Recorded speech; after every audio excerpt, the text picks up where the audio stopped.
ومقصودهم جنات عدن ولا الحور الحسان ولا الخيام سوى نظر الجليل وزعمنا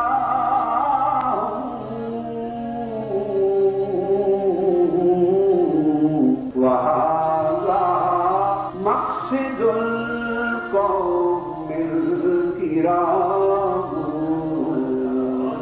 یہ جو قوم کرام ہوتی ہے بزرگی والی قوم، عاشق لوگ، ان کا مقصود نہ جنت ہے، نہ باغات ہیں، نہ خوبصورت گھوڑے ہیں، نہ خیام ہے،